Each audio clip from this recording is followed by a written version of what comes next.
Warm round of applause, and go ahead and get started. Thank you, everyone. Hello, my name is Mike Rash. Thanks for the introduction, Brian. So this is my third ShmooCon talk. I'd like to thank the ShmooCon organizers for seeing fit to have me back. The first talk was back in 2006, and the topic back then was also single packet authorization, but things have come a long way in the SPA world since that time. So I find that usually it's a good idea to give a little bit of an introduction to where SPA came from. It kind of grew up out of the port knocking world, but it is, I would say, quite different than port knocking generally. I found also in previous talks that it's kind of difficult to kind of leave enough time to give a really lengthy demonstration of the technology. So I'm going to try to fix that in this talk. There's a lengthy demo of integrating fwknop with Amazon's AWS cloud service. From there, we'll try to hint at some generalized points for integration for other cloud architectures. The fwknop 2.5 release, I was trying to finish it by ShmooCon here, couldn't quite get it done, but it's very close. This release is going to finally introduce HMAC SHA-256 support for SPA packet authentication, and talk a little bit about where SPA is headed from here. So in both the port knocking and the SPA worlds, we kind of assert that there's value in the idea of concealing a service behind a lightweight layer that is passively collecting information to be authenticated. But port knocking and SPA are quite different technologies. Neither one is designed to protect against client-side vulnerabilities. They're designed typically to protect against potential server-side vulnerabilities, and also to make services, make it infeasible to scan for services. So really what both port knocking and SPA are about is trying to make sure that services that may be vulnerable and may also include a lot more complicated code than the PK or the SPA implementations, we're trying to make sure that those services are something that you just cannot even know what to target because you cannot even scan for them. So typically we're referring to TCP-based services here, of course. UDP sockets are not required to respond with any data whatsoever, although of course many UDP servers do actually respond. So, even though neither port knocking nor SPA are designed to protect against server-side or client-side vulnerabilities, there's certainly no shortage of server-side vulnerabilities. I chose these 4 specific examples because they're all recent, so within the last 2 months or so. And if I'm asked, if I were to take the trade-off of trying to deploy an SPA protective layer against services that may have problems like the ones listed here, yeah, I'll take that trade-off. My reaction to the third one on the list here, the nice, very well implemented Shodan service for regularly scanning the internet, looking for all sorts of services to be able to connect to. My reaction to seeing things like this is let's just not connect things to the internet that shouldn't be connected. PLCs that are connected into water treatment plants and connected to the power grid, probably not the best things to connect to the internet. I know it's not that simplistic, of course. People find it very useful to be able to connect to things over the network. But firewalls are all over the place too. Let's use them. So the typical port knocking, and by the way, please feel free to interrupt me at any time if you have questions. Prefer this to be a little bit more interactive, so speak up. Both port knocking and SPA have a similar workflow where you have a system that is leveraging a firewall layer of some kind, IP tables or IPFW or something, and it is passively collecting data from a user that is in possession of a port knocking or SPA client. And that client is producing a set of information which is then passively collected by the PK or the SPA server side, and then temporarily reconfiguring the firewall for access to whatever service is being requested. in many cases, people use it to protect SSH daemons. fwknop started in the port knocking world. It was, at the time, it was the first implementation that combined port knocking with passive OS fingerprinting. But things have come a long way since then, and it's designed today to try to retain the benefits of port knocking, namely the default drop packet filtering stance for protected service, but at the same time solve limitations that port knocking implementations typically have, such as it's difficult to protect against replay attacks typically. You can, if you're requiring a sequence of connections to closed ports, as in most port knocking implementations do, it's very easy to DOS the port knocking server side if you're an attacker just by spoofing an additional packet into the port knocking stream, thereby convincing the server that you don't really know the proper sequence and thereby denying access to the person who's trying to gain it. SPA is designed to solve those limitations. So there are many different port knocking implementations, and there are a few SPA implementations.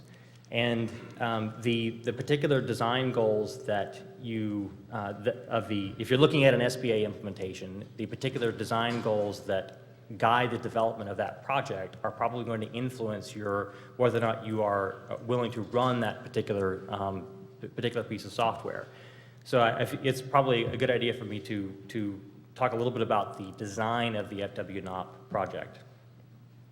So we talked about passive collection of authentication data. Currently, that's done with libpcap, although I have a star there because that's going to be changing in in a future release of fwknop with some different modes of acquiring packet data.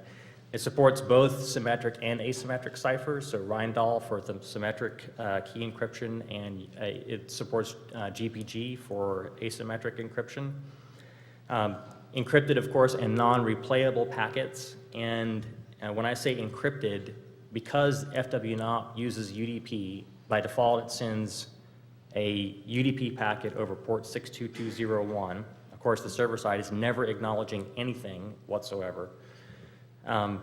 The IP address that you want the fwknop daemon to allow through the firewall is encrypted within the SPA packet payload. That's a very important point because any SPA implementation that does not encrypt the IP within a payload, of whether or not that payload exists somewhere in network or transport layer headers or in the application layer of whatever protocol you're using, if it doesn't encrypt the IP address within the payload, then that SPA implementation is potentially subject to a man-in-the-middle attack, where an attacker can intercept the SPA packet, change the IP address in the network layer header, and retransmit, and thereby gain access for whatever IP they chose to put in that header. So it's important, if you're looking at maintaining the security of this architecture, to encrypt the IP within the SPA payload. fwknop today is written in C. I'd like to thank Damian Stewart for doing a port of the old Perl fwknop implementation to the C code. Currently, Damian and I maintain the code. It's an open source project, of course. So I'd like to report that in the C implementation, fwknop is now portable to embedded operating systems. At one point, I had purchased a few years ago one of those little Linksys WRT54G routers that can be reflashed with the OpenWRT Linux distribution. And at that time, fwknop was written in Perl, and so I was trying to get the Perl daemon to run on OpenWRT in that little router, and it didn't work so well because it's a very small, it doesn't have very much CPU or memory horsepower. In the C rewrite of fwknop, it now can run on that same little Linksys router because it's a very lightweight implementation. We also wanted the server to be portable to different firewall architectures and router ACL languages. Today, currently, it supports 3 firewalls, so IP tables on Linux, IPFW on FreeBSD and Mac OS X, and also the PF firewall on OpenBSD.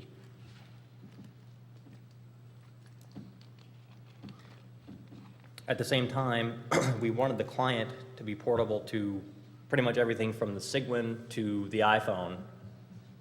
And there are lots of competing environments where people don't have privileged access to their local operating system. We did not want to require that the SPA protocol manipulate packet headers via a raw socket or something like that.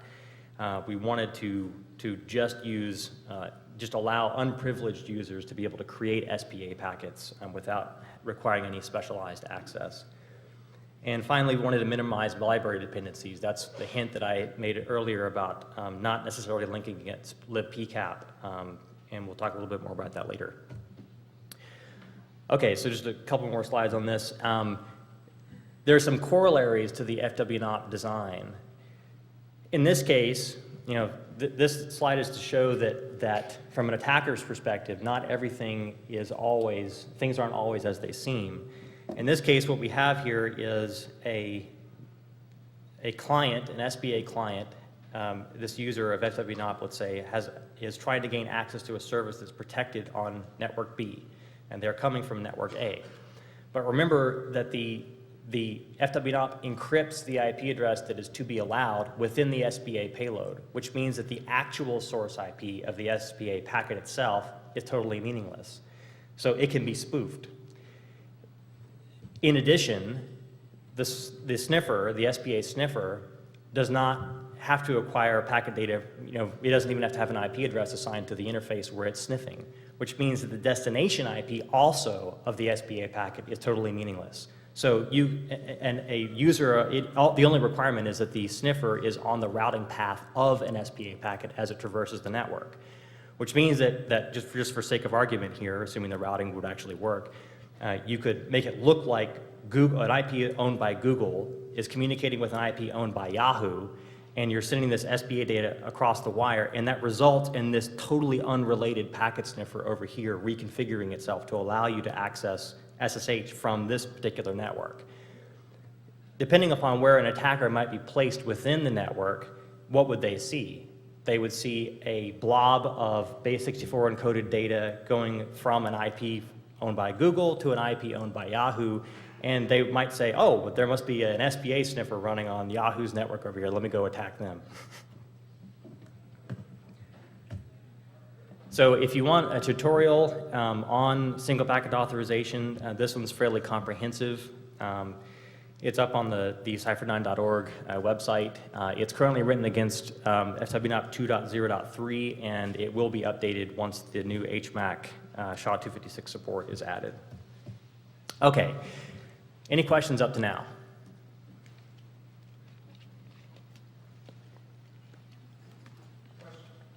Yes?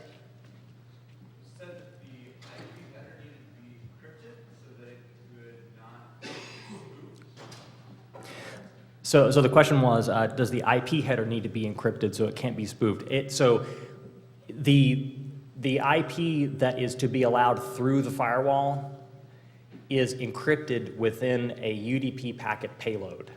So there are other SPA implementations that do manipulate raw packet headers and encode information within those headers.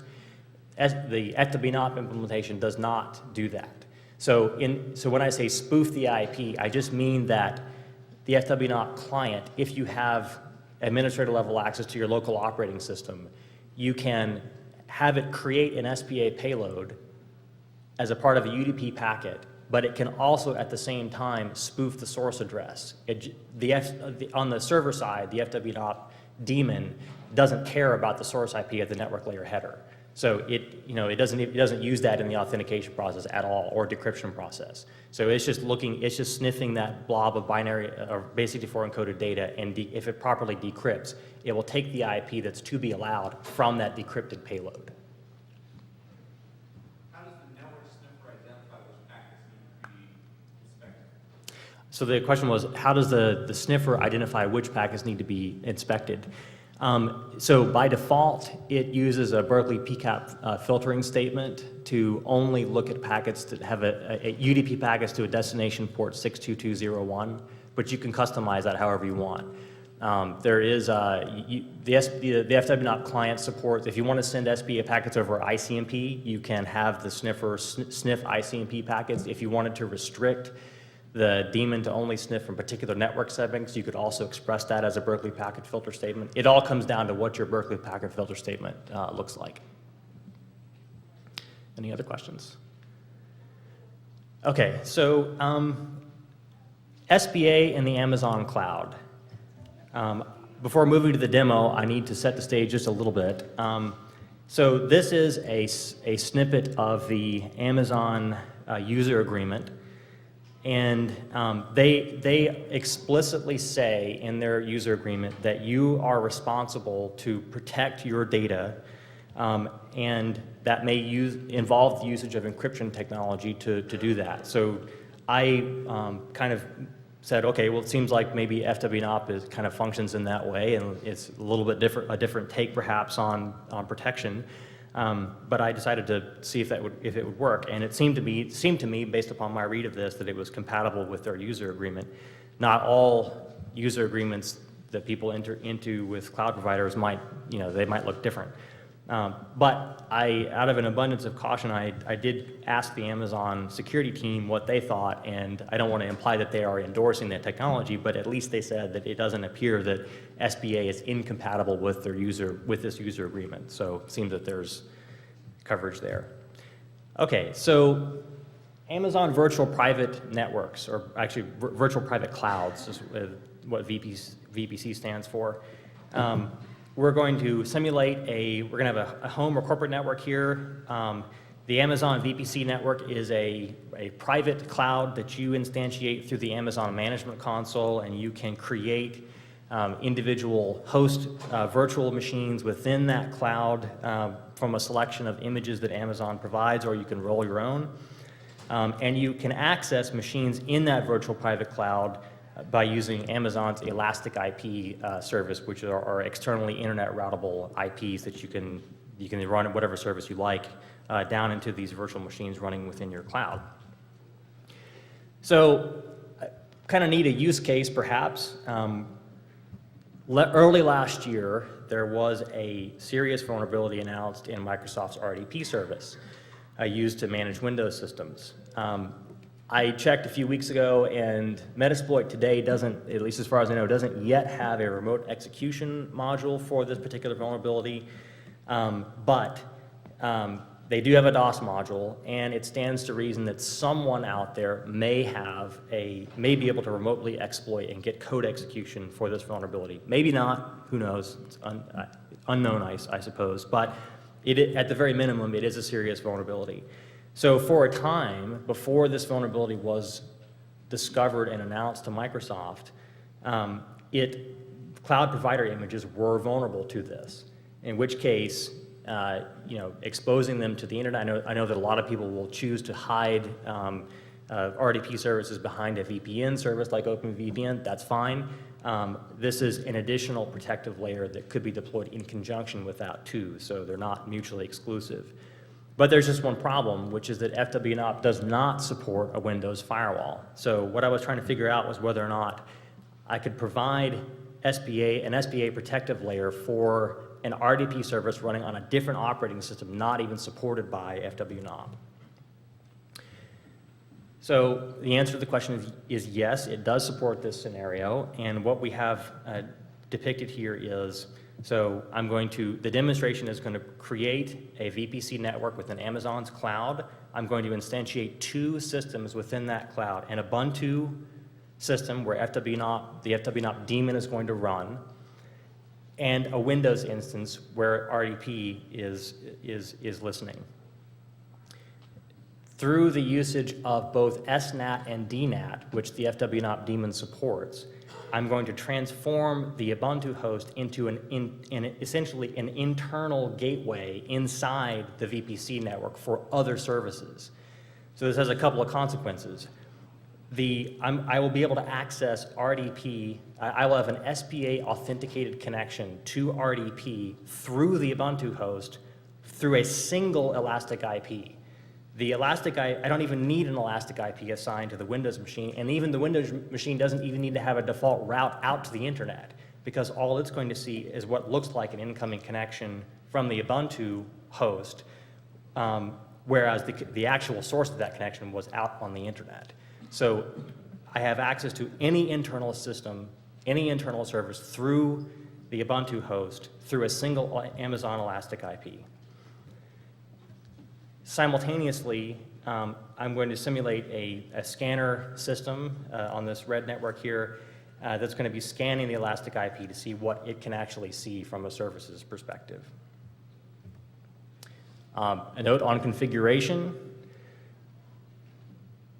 So there are two configuration files that are important to fwknop, on the daemon side, that is. This fwknopd.conf file defines some globally applicable configuration options. The gentleman over there asked about how it inspects packet data, how it selects what packets to inspect. In this case, the PCAP filter is set to UDP port 40,001. I'm just using that as to be different than the default.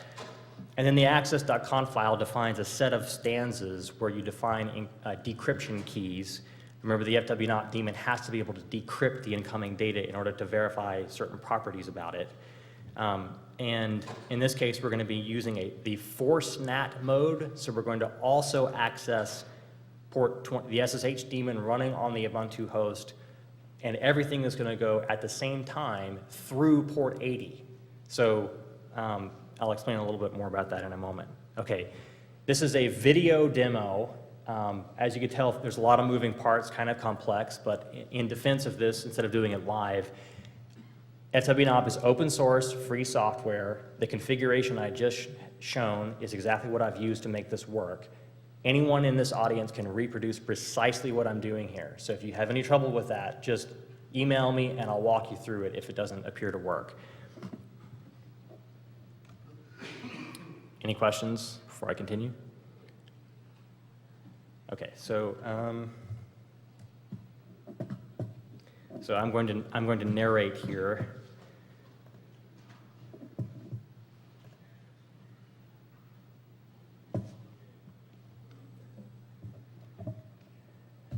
Okay, so this is the Amazon Management Console, and I'm logged in as me, as you can see.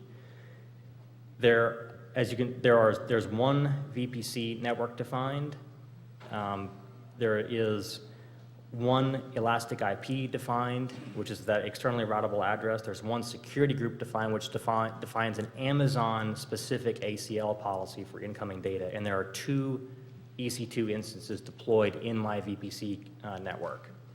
So if I examine what instances are actually running, this first one is an EC2 instance, which is tied to this particular Elastic IP. That's the IP that's internet routable, and if I bring that up in my web browser, I'm also running a copy of my website on that IP.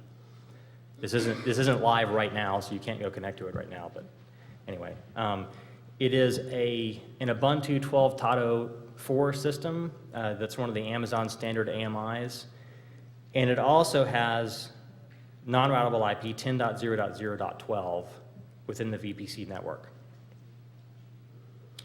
Switching to the next EC2 instance, this is a Windows host with address 10.0.0.223. It's a Windows 2008 server, and it does not have an Elastic IP assigned. It cannot be directly addressed from the internet without going through special means. Flipping back to the VPC configuration, taking a look at the security group that's defined. This is the Amazon border ACL for incoming, that defines what kinds of protocols will be allowed into the VPC deployment. It's very restrictive. It only allows two things. One is HTTP on port 80 and UDP port 40,001, which is where we're going to send the SPA packets.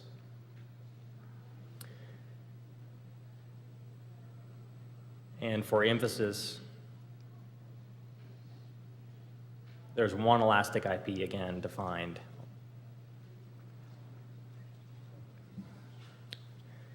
Which is where that website is running. Okay, now flipping over to 4 consoles that are running. So the console in the top left with hostname Rohan is, this represents the scanning system. It has its own IP out on the internet that is independent of the other 3 windows. All of the other 3 windows are where we're going to be running the SPA packets from, as well as the SSH connections and the RDP connections. Let's first scan port 40,001, and as you can see, this bears a little bit of additional explanation here. So note that Nmap has reported that the state of that service is either open or filtered. That's the standard output that you get from Nmap when it doesn't get any response back. So because UDP services aren't required to respond ever, necessarily, Nmap can't tell the difference between an open service that may be bound to that port or one that is actually filtered. Now, one thing to note is that the Amazon ACL, which I showed you earlier, allows incoming data to port 40,001. So you might have expected to receive, let's say, an ICMP port unreachable message if there were no service bound to that socket on the Ubuntu host inside. But I'm also running IP tables on that host with a default drop packet filtering stance, except for port 80. So the point of that is to show that there are 2 firewalls at play here. One is the Amazon border ACL, and the second is IP tables running on the internal Ubuntu host. And of course, no acknowledgement was ever sent by the fwknop daemon because it's just a packet sniffer. So Nmap can't see that there's anything there to communicate with. So now let's run in a watch window. Nmap scans consistently for port 80, port 22, and port 3389. This is our scanning system. Remember that it has its own IP out on the internet independent of the other 3 windows. So I'm also going to launch the scanning system from the actual machine where I'm going to run all the SPA packets from as well, also within a watch window. So as you can see, Nmap's reporting that port 22 and 3389 are filtered. That's because the Amazon border control itself doesn't allow those communications to come through. Port 80 is open. It's running with version detection. Nmap's able to tell that it's Apache version 2.2.22. And the same thing appears from the system where we're going to be running the SPA packets from. So remember that all 3 of these windows represent where the SPA packets come from, and the scanning that I'm doing from here as well shows the same thing right now that the other scanner is able to show. Okay, so here I'm looking at this SSH access script. What this is going to do is going to launch the fwknop client. We're telling it that we want access to port 80. Remember, the port 80 is already open. It's running a web server. We're going to send the SPA packet over port 40,001, and then we're going to send it to that elastic IP address assigned through Amazon's network. And then we're going to launch, after sending the SPA packet across the wire, we're going to launch the SSH client over port 80 to gain access to that Ubuntu host. So I type in my encryption key, run SSH, and now I have access through port 80 to the Amazon EC2 Ubuntu instance.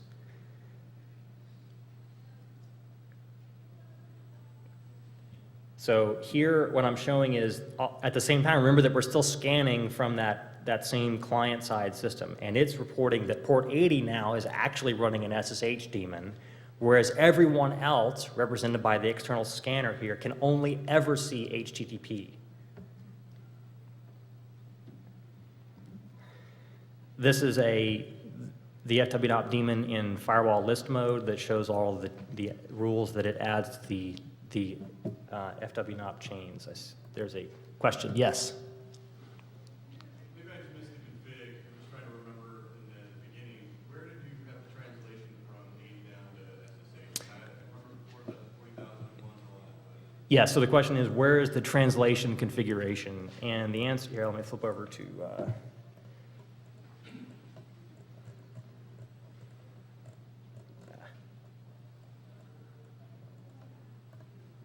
So it's right here. It's this force NAT mode. So what this is saying is, I want to force for any SPA packet that was decrypted with this particular key, I want to force whatever connection is incoming from the IP in the SPA payload, force that to be NATed to 10.0.0.12, that's the internal IP of the Ubuntu host on same system, and NAT that transparently to port 22. So any incoming connection to port 80 is going to be automatically NATed into port 22 on the same system. That makes a little more sense. The RDP is where I guess I'm missing. Yeah, understood, yeah. So the RDP stuff, I don't actually have any specialized access.conf directives required to make this work. That all happens, and this is maybe something I should update in the fwknop configuration code, but this happens through this translation stuff over here in fwknopd.conf. That's something that should be updated. Yes. The key in the access.conf file, is that hashed? Are you showing this plain text to us here for illustration? So that's a great question. So the question is, are these keys hashed? In this illustration, the answer is no. That's changing in the HMAC SHA-256 support coming up. So actually, they're just going to be base64 encoded, but the fwknop daemon has to be able to decrypt data. So it has to have access to the actual encryption keys themselves. And I mean, there could be an architecture where you could, let's say, start the fwknop daemon and then communicate it via like a Unix domain socket or something, and so you don't ever actually have the keys on disk. But then you run into issues where if the system goes down and reboots, then it can't, if you're not there sitting there live, you can't communicate the keys to it. So there's a lot of technicalities for key management, always is a headache. So the main point is that it has to be able to decrypt the SPA packets, so these are in the clear. I just have one question. What Yes. kind of overhead is there for me? Because for like the larger files, I'm wondering, is there a significant hit or is it trivial? So the question is there a significant overhead for fwknop daemon operations, basically? So it's this, I would say in a word, no, because and actually I have some material on this a little bit later. fwknop is quite lightweight. I mean, you can define a large set of encryption keys, and I mean, the encryption operations themselves are very fast, particularly on the Rindal side. So in general, the answer is no, it's pretty lightweight. Yes?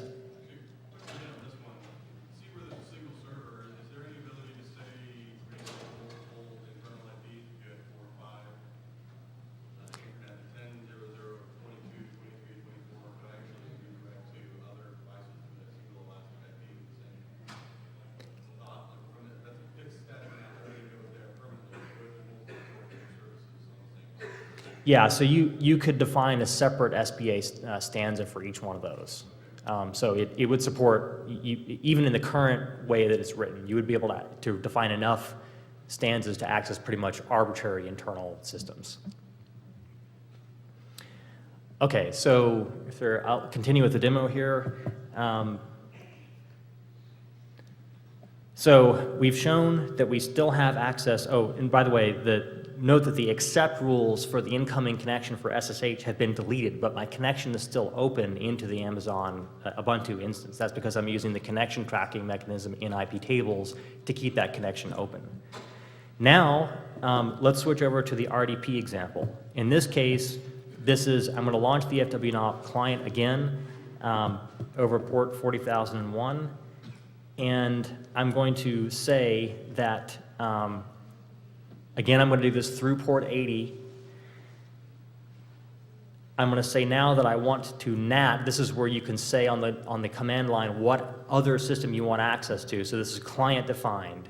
I want access to 10.0.0.223 over port 3389, and then I'm going to launch. Then I'm going to launch the rdesktop command here over port 80.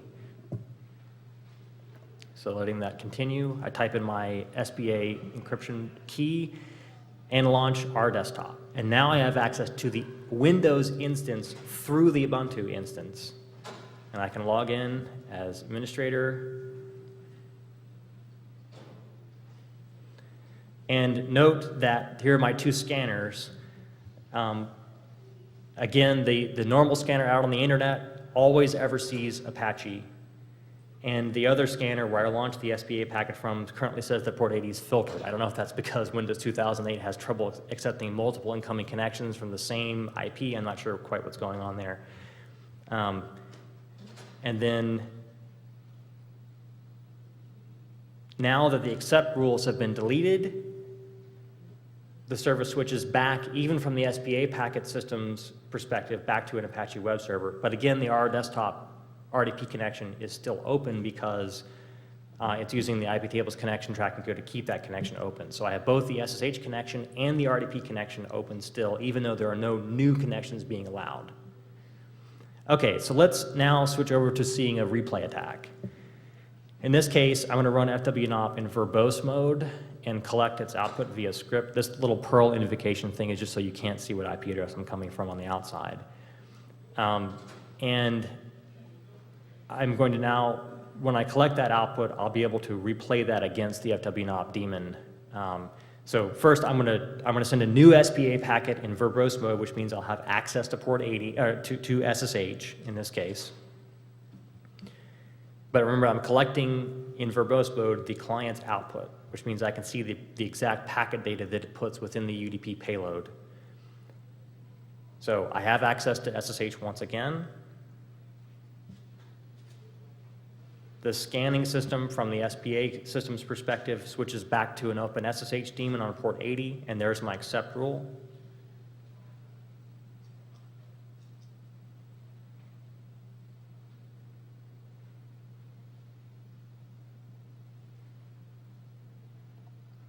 Which will be deleted. And so now I'm going to exit out of that new SSH connection. Note down in the bottom right, I still have my original one open. The scanner says it's switched back to an Apache web server, which is, of course, running in user space the whole time. And now I'm looking at the output of the client. So now here's the SPA packet data itself. I'm going to echo that through a netcat UDP socket to the elastic IP address. So this constitutes a real replay attack where an attacker that's able to sniff the original SPA packet is now replaying it against Amazon's network. I've sent it over the UDP socket, and no new access has been allowed because it is able to detect that it is a replay attack. And it also generates a log of that, which is shown here at the end. Okay, that concludes the demo. I'd like to switch over to the SPA cloud discussion. Any questions before I continue? Okay.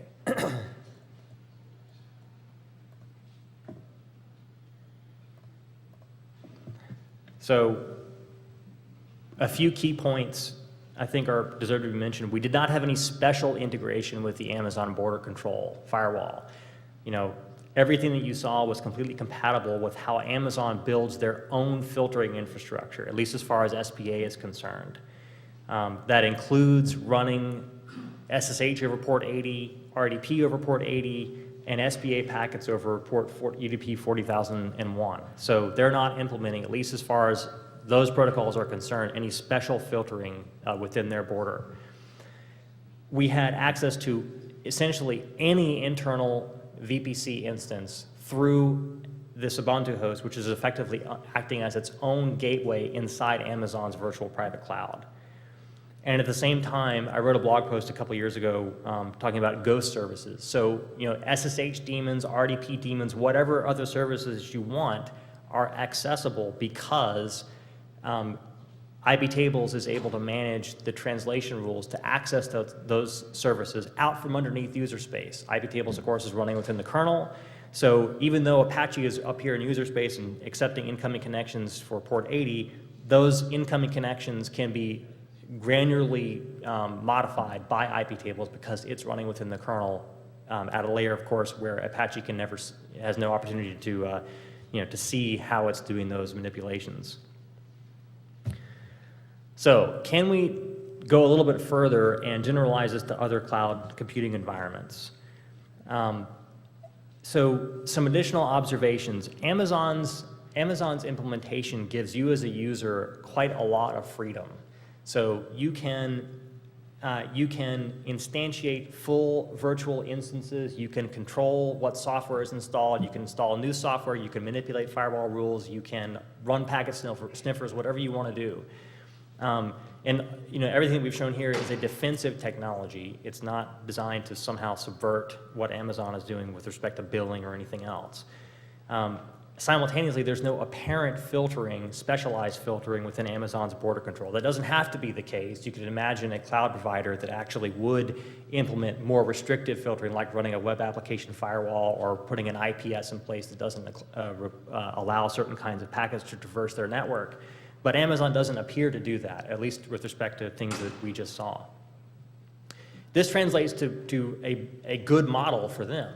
I mean, this gives us as users a lot of freedom, which means that things like SPA integration become easy. In the cloud terminology world, that's known as they are an infrastructure as a service provider.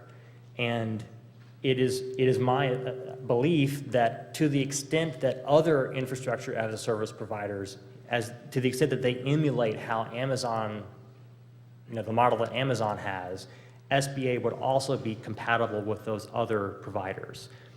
Some may implement more restrictive border filtering capabilities.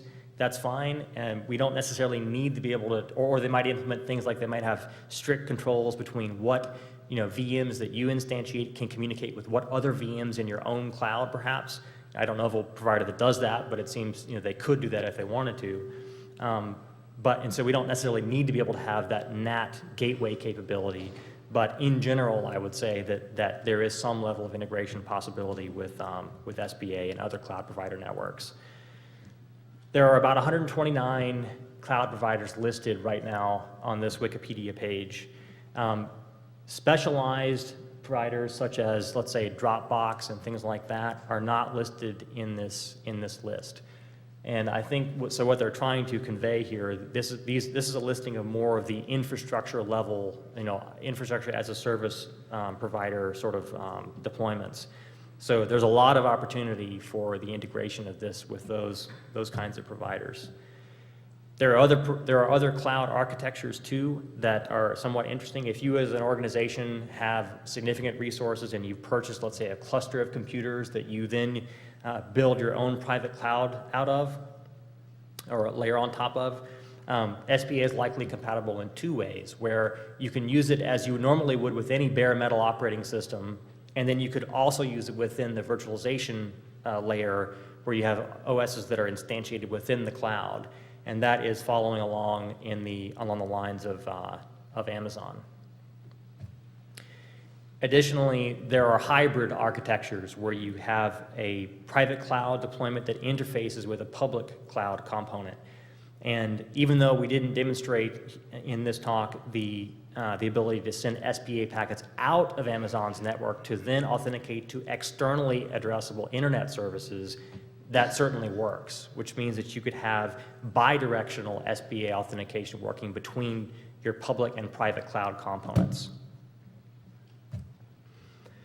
So this flowchart is designed to make it easy to answer the question, to what extent is SPA, can it be integrated with an infrastructure as a service model, cloud provider model? And you can see that the first and kind of the most important requirement is that you can run full OS images, because this is what allows you to install your own software, manipulate firewall rules, and that sort of thing. If the answer to that question is no, then they're probably not really an infrastructure as a service provider, and it's also probably a lot harder to get SPA to be integrated in such a network. Then from there, if you do, however, have access to run your own OS images, then things get to be a little bit more clear. Then you can do things like test whether or not administrative protocols are actually allowed through their border control. Do they allow SSH at all? Do they allow RDP or some other VPN service? And then you can ask whether or not you can get SPA packets through the border control too, because that's a relatively customized, specialized protocol that's not, that doesn't follow along the model of most, certainly not administrative protocols like SSH or those sorts of things. If you get through all of those gates, then at some point you can say that you've got some level of compatibility with SPA in those kinds of networks. Any questions? Yes? Have you had any issues with NIDSs, blocking something or? Yeah, so the question is, have there been any issues with network intrusion detection systems or prevention systems? Not on Amazon's cloud, for sure. They don't seem to really care. I mean, they really allow you a lot of freedom. I have not, subject to simply the ports and protocols filtering that they do in their border ACL, I don't know that they're doing anything beyond that. You could, however, deploy an IDS in such a way, or an IPS in such a way that, I should say IPS in this case because it's a single UDP packet. You could deploy an IPS in such a way that it could potentially filter incoming FWknop packets. I wrote a brief article for a Hacking 9 magazine a few years ago about, so there are some steps that FWknop takes to make it a little bit more difficult to write a signature to detect FWknop packets. And so the question would be, can you write a signature or some other descriptor within your IPS infrastructure to reliably detect FWknop communications and differentiate them from other kinds of communications? And FWknop doesn't make it super easy to do that, although it would be possible. So we've talked about infrastructure as a service provider, those cloud computing models, but there's a lot more to cloud computing than just that. Can we integrate with platform as a service providers or software as a service providers? And I think that this gets more into a research question, I would say. We've demonstrated the infrastructure as a service integration possibilities, but I think going further up the stack, if you treat infrastructure as a service as kind of the most important base level and then other things built on top of that, I think the integration would become a lot harder, because then you start to require cloud providers themselves to alter their own applications in order to be able to support the SPA protocol, and that's going to be certainly a challenge. You could, however, see in some cases like the Amazon Elastic Beanstalk service, which is kind of Amazon's platform as a service offering, they power that with EC2 instances underneath the covers, which you also have control over because they are an infrastructure as a service provider as well. So in that case, you would have the ability to integrate SPA to some extent. This is a screenshot of their Elastic Beanstalk interface, where you can see that the instances in that within the Beanstalk service really are EC2 instances that you also control. But things like Dropbox, Mozy, imagine Dropbox or some other software as a service provider model where you can't even see that it's listening on port 80. You can't connect to it at all until your browser itself is able to construct an SPA packet. That's probably not going to happen anytime soon. But there are other kinds of cloud computing models, like Penguin Computing's model is more geared towards high performance computing, and they also, I think, have more of an infrastructure as a service portion to their cloud, in which case SPA is probably compatible to some extent there too. There's, let's see. There are certainly, let's see, this Brian, it looks like I'm coming up on time here.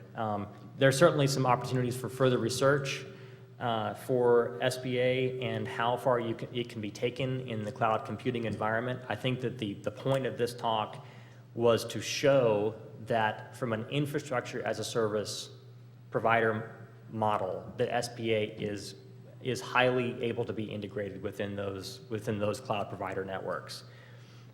Like I said, if you choose to use FWknop within the Amazon AWS deployment and you have any issues with that, please just send me an email and we'll walk through it to make sure that it works.